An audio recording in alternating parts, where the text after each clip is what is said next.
We're having a conversation with John Peterson, part of Campaign for a Mass Party of Labor. I was mistaken in what I put on the Catalyst page at KFAI.org. The actual website is www.masspartyoflabor.org. We'll be right back after this message. KFAI is a proud sponsor of the Minneapolis St. Paul International Film Festival, presenting over 250 international and independent movies, taking place at the St. Anthony Main Theater, April 12th through May 3rd. Experience narrative and documentary cinema from around the world, including 26 films in the Spotlight on the Middle East. You can attend the events, parties, and panel discussions during the festival's 3-week run. This festival is also sponsored by the Film Society of Minneapolis St. Paul. More information on films, showtimes, tickets, and parking is available at mspfilmfest.org or at 612-331-7563. That's 612-331-7563.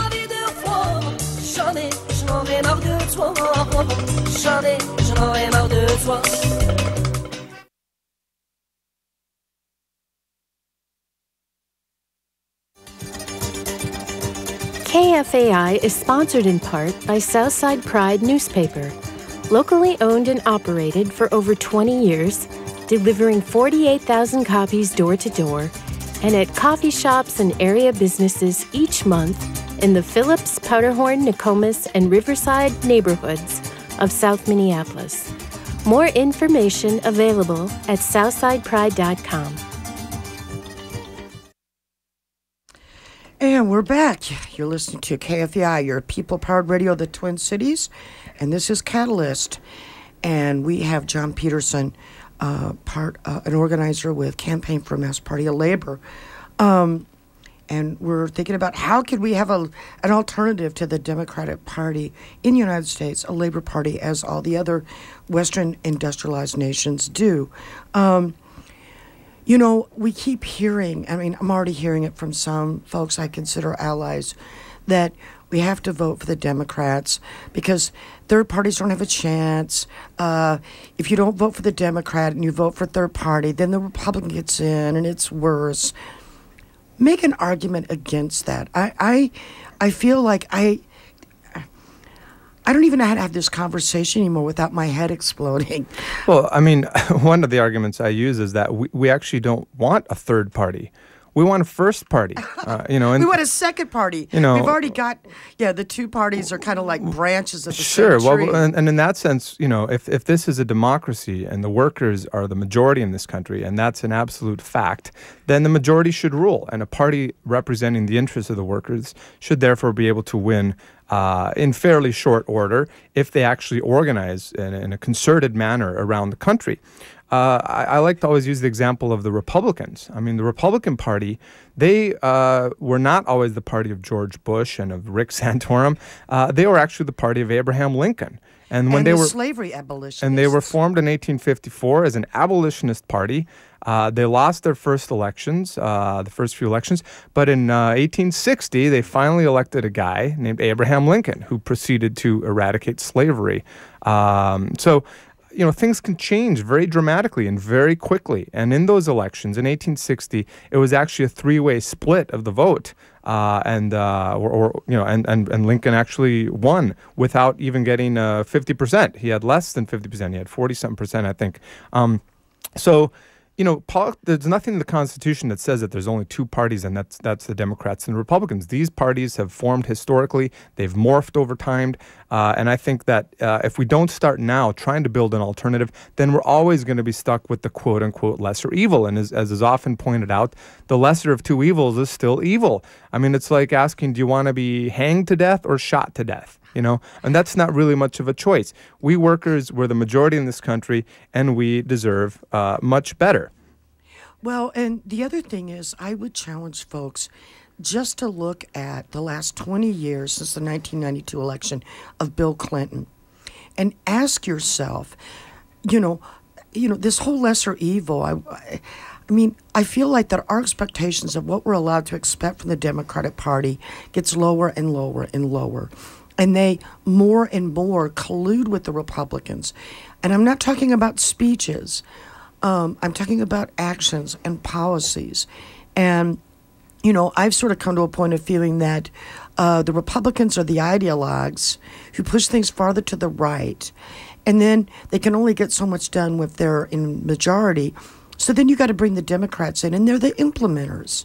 And we've seen that with the presidency of Barack Obama, him implementing a lot of what the Republican Party wanted. Sure, it's as some people call, the good cop, bad cop kind of approach.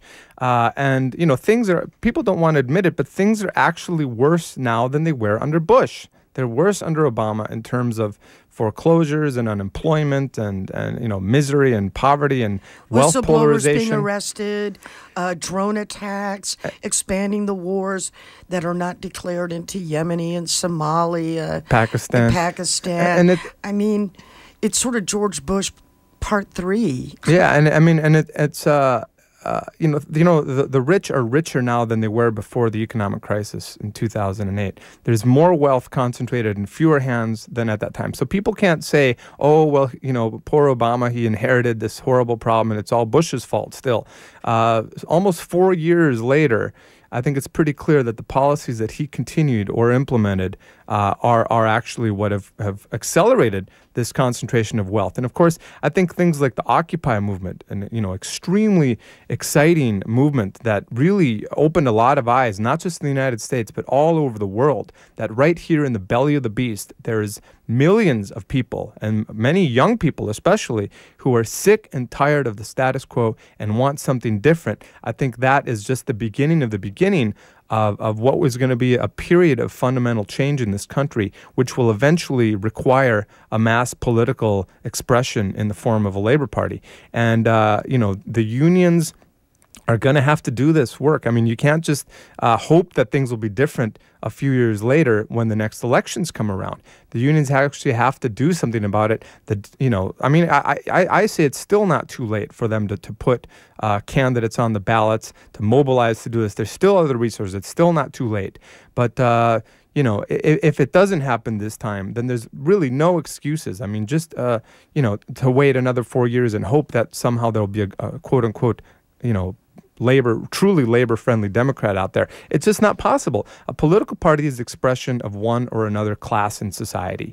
And the Democrats and Republicans, they represent the capitalists, they represent big business, and, the rest of us are left here, hoping that one of them is going to be nice to us. I mean, that's not a serious approach to politics. We have to have a party that really represents our interests and that will fight for universal health care, for universal education, for cheap and affordable quality housing, for a massive jobs program that's going to, put everybody back to work. It's going to end unemployment. We're going to raise the minimum wage. We're going to have, lower the retirement age so that young people can get to the workforce and older people can retire and enjoy their golden years like the American dream was supposed to be. And I think we're seeing that the American dream, the myth of the American dream, is being shattered in the minds of millions, and there's a sort of bubbling radicalization taking place beneath the surface of American society, and we really need to watch this space and have confidence in the workers and in the young people in this country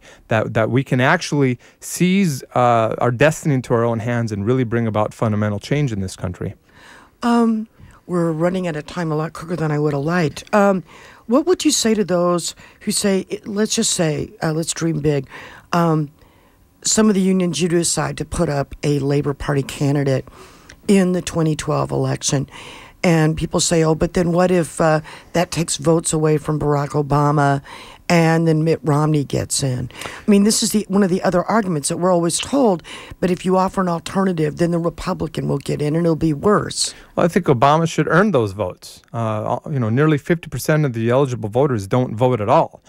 There's a large pool of people who would vote for a Labor Party who weren't going to vote for Obama anyway. And if Obama wants those votes, then he should earn them. Then he should, promise and give universal health care, education, jobs, etc. But people have seen his track record, and if they don't vote for him, it's not the fault of a Labor Party or an independent Labor candidate. It'd be the fault of Obama and the Democrats for the last 4 years not offering any real alternative. So everyone should earn their votes. When he came in, I want to remind people, when President Obama came into office, the Democratic Party controlled the House and the Senate and controlled them for the first 2 years of his term. So there's sort of no excuse at this point between the country in a ditch after 8 years of Bush-Cheney and then the Democrats having both houses of Congress and the White House. Hello? I mean, this was kind of a turning point in my thinking. Sure. So, yeah, I'd really like to invite folks to learn more about the campaign for Mass Party of Labor. You can look for us on Facebook or on Twitter. And if you want to check out our next meeting, we're going to be meeting on May 10th. At Mayday Books at 7 p.m. and we're going to be having a discussion on the New Deal and what that meant. We always have interesting political discussions, historical discussions. We study things like the Farmer Labor Party of Minnesota and learn our own history, and also talk about what's going on around the country in the unions. And definitely invite everyone to get involved and check out our website at masspartyoflabor.org.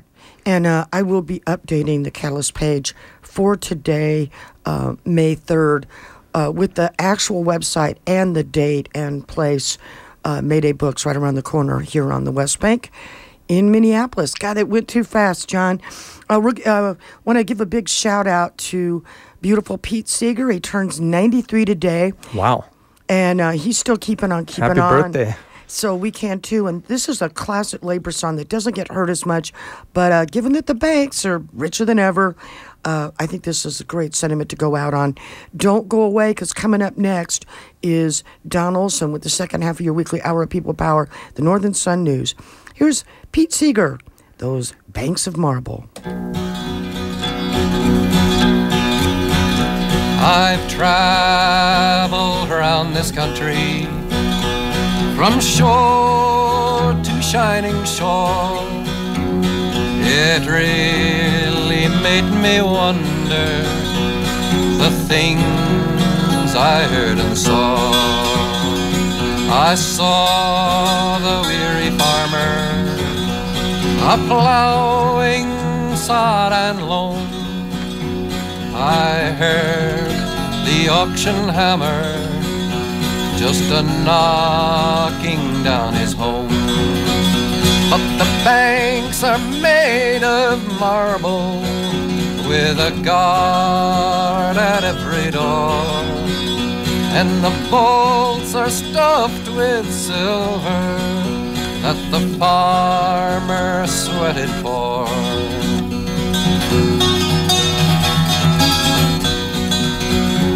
I've seen the seamen standing idly by the shore, and I heard their bosses saying, got no work for you no more. But the banks are made of marble, with a guard at every door, and the vaults are stuffed with silver that the seamen sweated for.